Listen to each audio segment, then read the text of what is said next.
So welcome to, if you're watching on Catch Up. We're in the middle of starting a series of talks regarding spiritual practices. So we've looked at Sabbath and we're on the second week of looking at prayer. Last week, just to remind you, we thought about the building blocks of prayer and how, unless you have these as a foundation, it's difficult to build a prayer life. So hopefully this will work.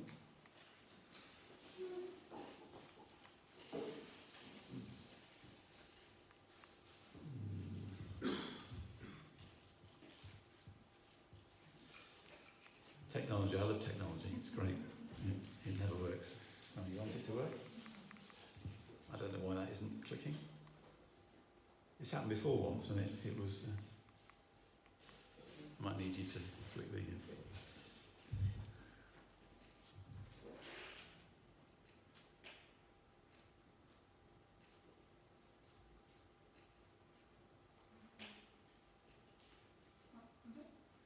Keep going.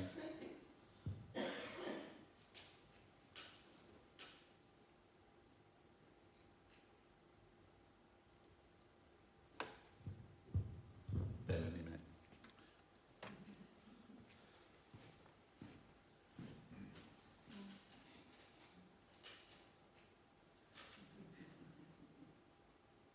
Use that.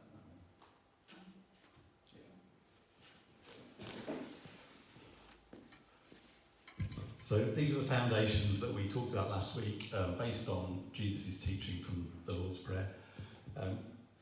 Foundation one, that you need to know that God is your Father. If you have any other identity in your mind for God, you'll find it very difficult to pray. Secondly, that God is close. God is not sort of far away somewhere, unapproachable, but he's actually as close. When he says that our Father in the heavens, it means in the air, and it means he's as close to us as the air around us and the air within us. Thirdly, God is to be enjoyed for who he is, and that's what hallowed be your name means, that he's hallowed, that he's special, and that we build a relationship around that, not just about asking for stuff, but actually just in enjoying him and delighting in him. And that prayer makes a difference, your kingdom come. That, again, if you don't believe that prayer makes any difference, then you won't pray. But we believe prayer does make a difference. That's the way God's designed the world to be and designed our part within it. So we're going to build on those, this morning. And I'm just going to talk about really some nuts and bolts of praying. And hopefully some of this will help you in developing your prayer life. So I want to build it around a couple of verses. One is the end of Ephesians 6. Paul's been talking about spiritual warfare, but he adds this in. He says, pray in the Spirit on all occasions with all kinds of prayers and requests. With this in mind, be alert and always keep on praying for all the Lord's people. And then this second verse you might think it doesn't have too much to do with prayer, and it doesn't. Can you go back? He's made us competent as ministers of a new covenant, not of the letter, but of the Spirit. For the letter kills, but the Spirit gives life.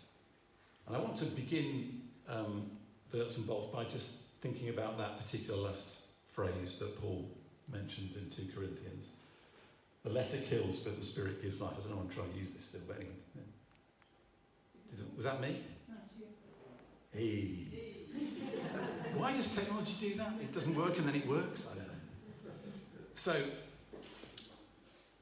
with all of these spiritual practices, it's very easy to get into the letter or the law or legalism, as you might want to phrase it.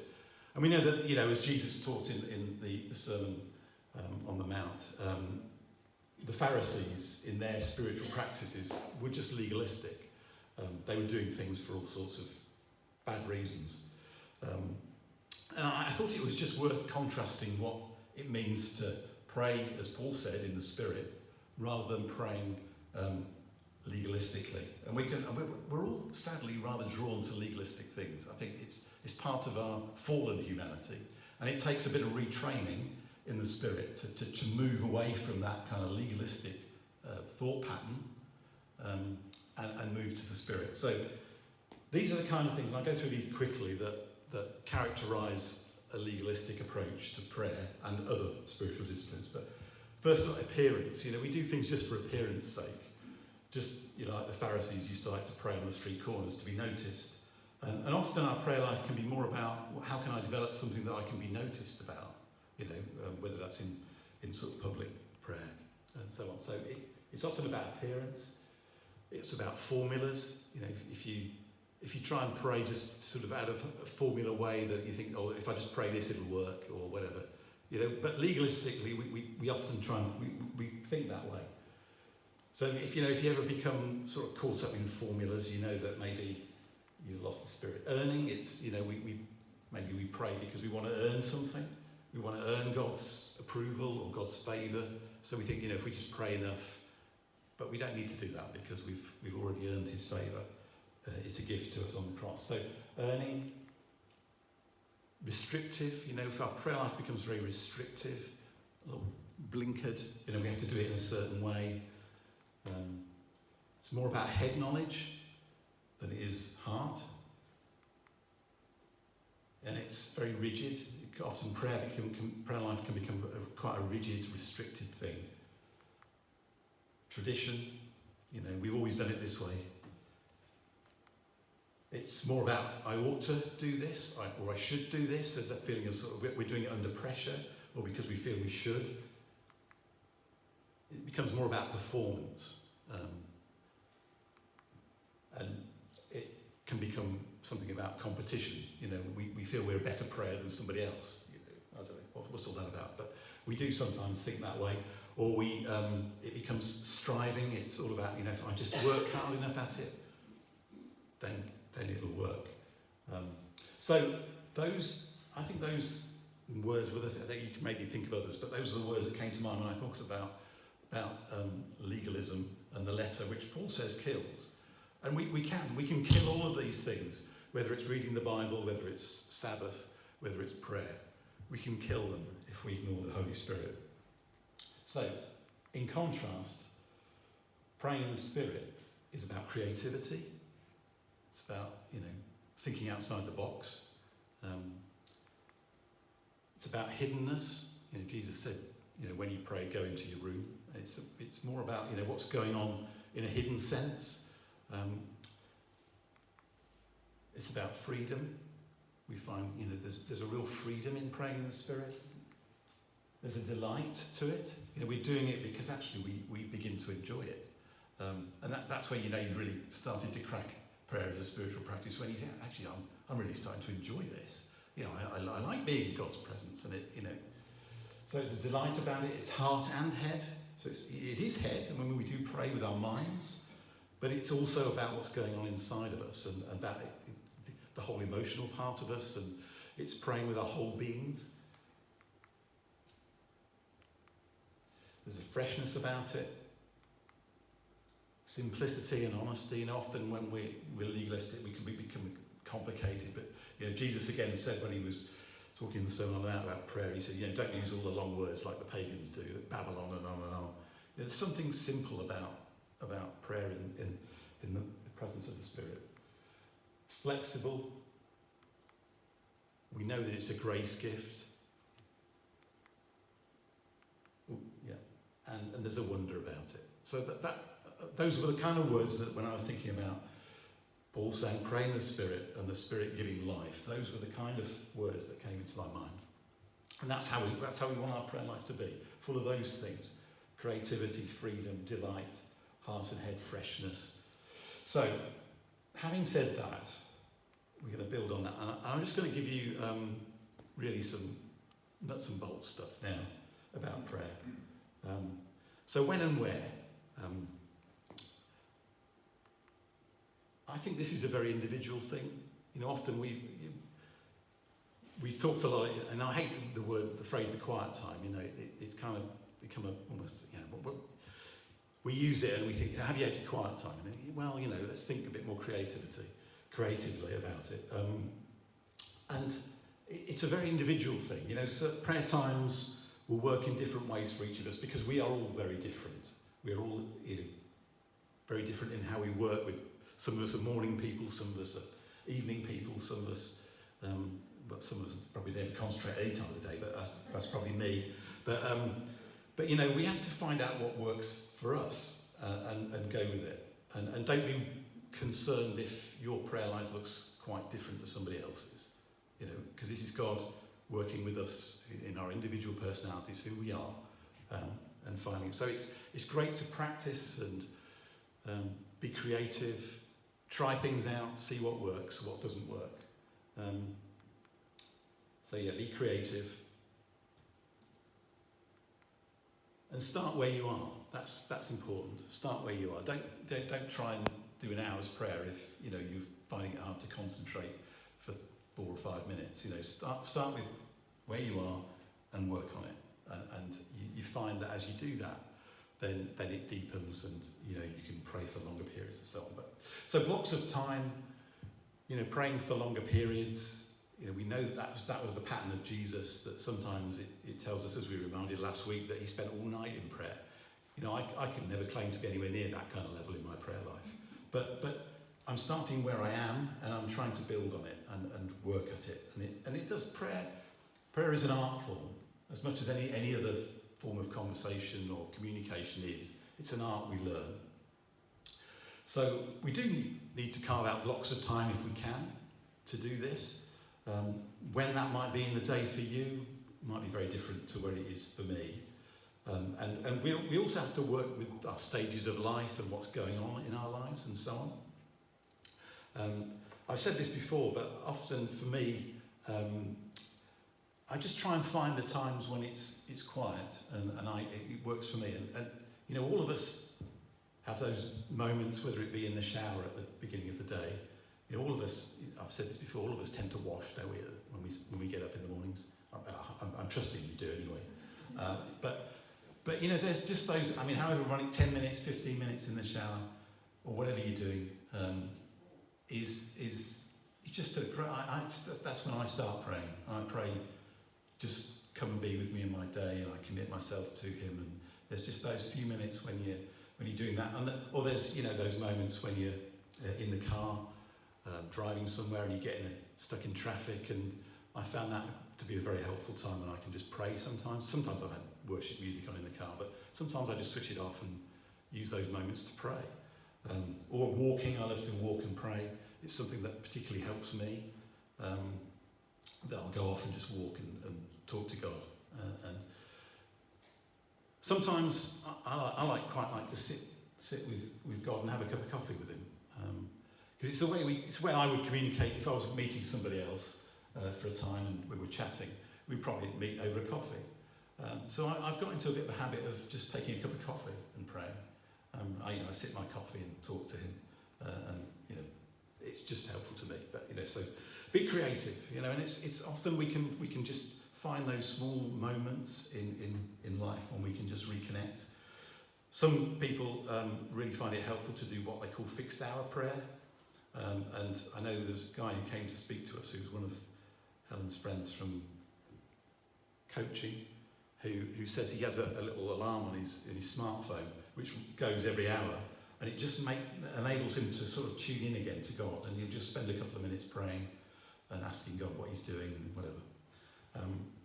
That might help you. Fixed hour prayer is, you know, the prayer in the different streams of Christianity. I've begun to actually appreciate them more. I mean, I come from an evangelical charismatic background, but I've begun to see the benefits of other streams of faith's prayer life and integrating that into mine in a way that is personal to me and is still spirit-filled. So, and of course the aim of it all is to be aware of God's presence all the time. Really, that's the kind of where we want to get to, and that's where the men of power have enabled themselves to get to that place. I said the other week that we were on a Zoom meeting with Steve Nicholson, who's one of the doyens of the Vineyard from the USA, the early days with Wimber and all the rest of it. And as I said, somebody asked him, you know, how often do you sort of, when you lead, how often do you tune in to God? And he said, I'm doing it all the time. I'm always asking. And that's why he's so powerful in what he does, because he's always tuning in to the voice of the Father. Now, I'm nowhere near that. I have to be honest, I'm not, but I want to get there. And so I'm trying to build my prayer life to be in that situation where I can multitask in that sense of being available to what's going on around me, but also available and aware that the presence of God is with me. And I, tuning in and listening to what he's doing and what he's saying. So hopefully some of this will help. Just whatever you find helpful of this, take it, and the rest of it, throw it away. What to pray? So again, when we think about prayer, we can often be very restrictive in what we think of as prayer. And these are again, are just some ideas of some of the things you might want to include into your prayer life at times. First is adoration, and that's just where we're just aware of who God is, and we want to bless him for his grace, bless him for his kindness, his love, all of those wonderful things that he is. The most beautiful and wonderful person in the whole of the world. And so we just pour out that adoration. And sometimes that's as far as I'll get in my prayer life, actually. My prayer time. Some days I'm just caught up with all of that, and that's it, and that's fine. But your prayer life should have some adoration within it, that you're so blessed by his presence, so blessed by who he is, and all of the wonderful attributes of his personality, that we just adore him. Thanksgiving, that's where obviously we thank him for the things that he does for us and the things that we enjoy. And I'm trying to, actually, when I think about it, I'm so thankless to him in so many ways. But I'm trying to get into this pattern of thanking him for just all the things that I enjoy. When I enjoy something, I think, thank you, God. We were out last night for a meal with my son and daughter-in-law, and we went to the Thai Gallery in Worcester, who does wonderful Thai food. And I was just thank you, God, for this. Thank you for these people that can create this wonderful cuisine and all these lovely tastes and flavours. And it's just not taking that kind of thing for granted, but thinking, yes, thank you. There's all of those things that happen to us, just the nature around us, all of the multiple things that we enjoy. And it's just being thankful for it. It transforms us. Confession, that's another important part of prayer, where we're just aware we need to confess to God the things that we mess up with, and we do so often. You might think this is weird, but I've got into a bit of a pattern. Fridays is our bin collection day, and particularly during lockdown. We've got nothing else to do during lockdown, but the bins still came, and I kind of got into this habit of being a day when all the rubbish was going. So I just started confessing on Fridays and thinking, well, take all the rubbish away, and just reflecting on some of the rubbish in my life and the things I've done. So it's become a bit of a habit that Fridays I confess and, say, Lord, I'm sorry for this or that or the other. So it just helps me. I'm weird. So prayers of yielding and submission, they're very important, where we just yield ourselves again to God and say, look, I'm yours. You can use me how you want. To use Wimber's wonderful phrase that's become part of the vineyard, I'm just loose change in your pocket to spend as you please. That's what he used to say. That's one of his favourite little phrases. So it's that sort of coming and yielding to him and saying, I'm yours. Do with me as you please. Those prayers of dependence and submission. Prayers of lament sometimes. There's lots of examples of that in the Bible where people were just lamenting for what was happening around them. And I found myself, again, sometimes just some stuff that happens in the news, and I find myself so sad and lamenting, the war in Ukraine. So sometimes I've just prayed with great sadness in my heart about how we got here. How can we be like this? How can this have happened? And we know there's all sorts of reasons, but anyway. But those prayers of lament are prayers from the heart, and it can be lament about what's happening to us, what's happening around us. But God, I think, is happy to hear that stuff, and it is sometimes painful, but it helps me to process it actually, and I sense God with me in it. Often He's lamenting as well. Never forget that He's so sad about a lot of the stuff that's happening in our world. Prayers of reflection. You know, this again has become an increasingly important part of my prayer life, that I just reflect about what happens to me. Why did I feel that way? Why did I feel angry? Why did I feel sad or stuff? You know, and I just start to process that with God, and it often reveals something a lot about my heart. And so that kind of reflection on the Bible. You know, I often will pray and just take a passage and reflect on that, see what jumps out at me, and pray that through without, so biblical reflection. But reflecting on life really is a really important thing to do with God. It's just talking to him about the things that we do and what happens to us. And all of it matters to him.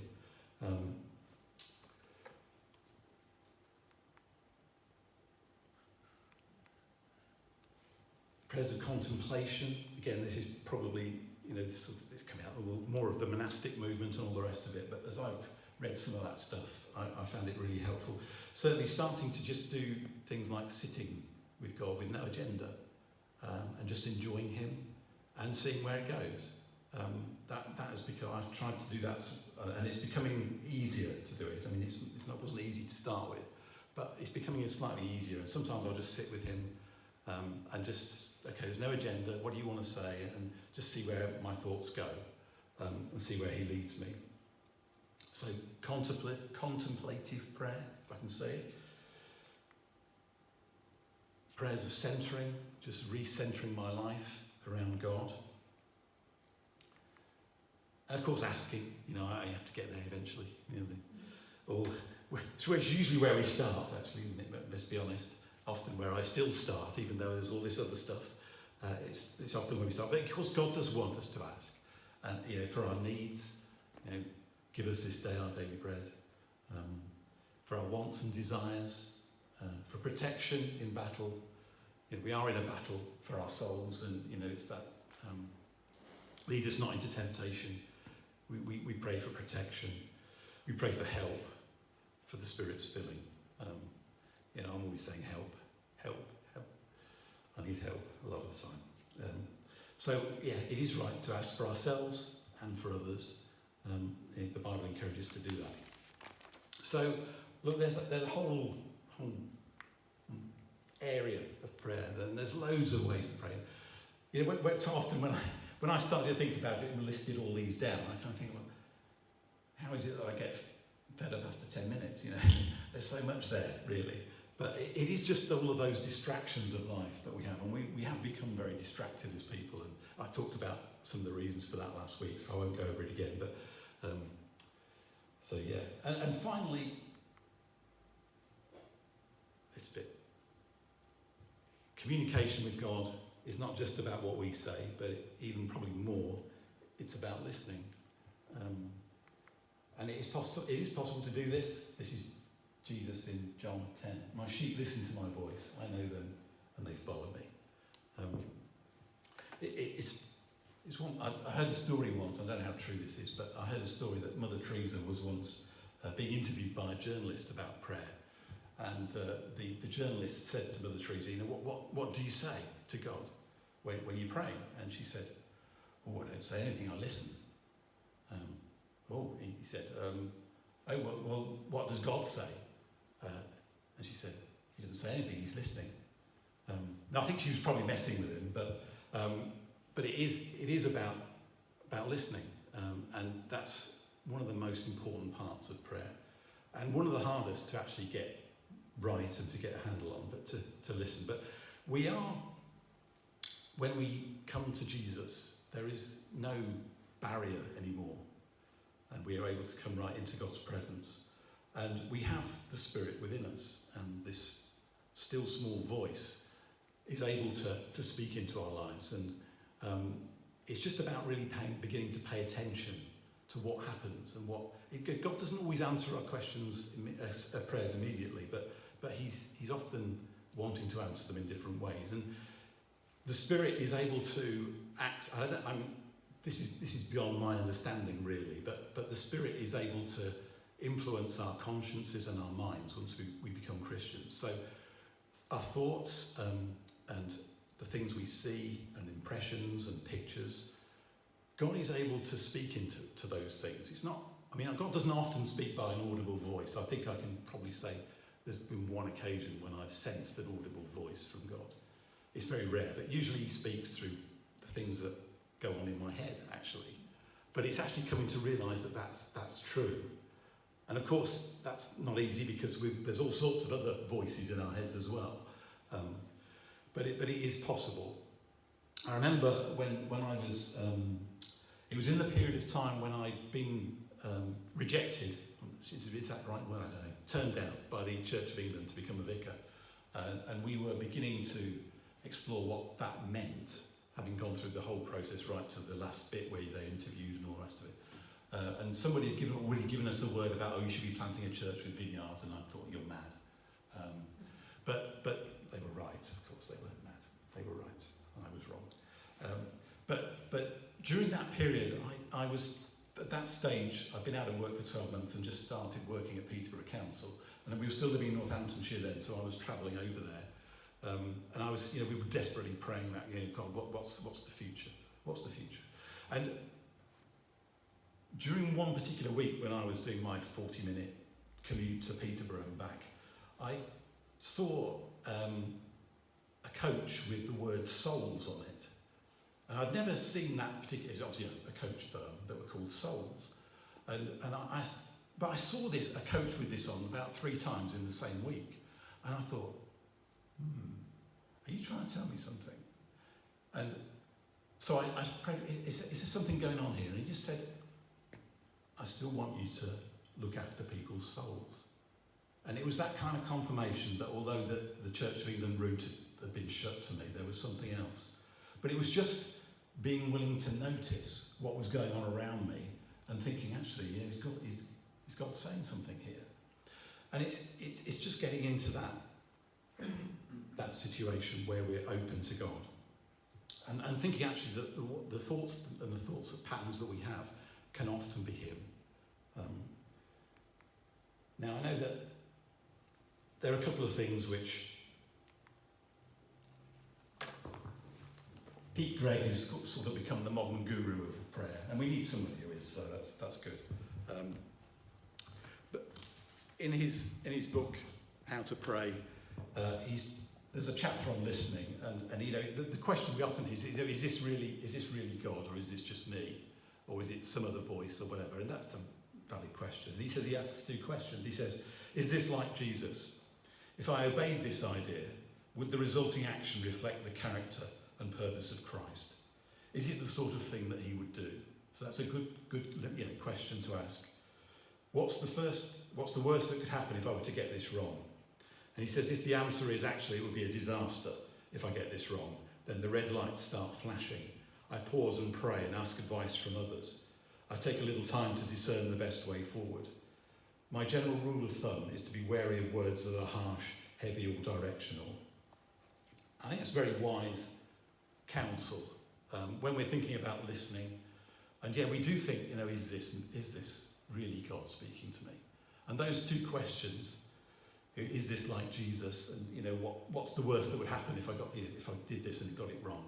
Are good checks for us. And often, if we feel a bit of a red light, then we start talking to other people and saying, I sense God saying this, but what do you think?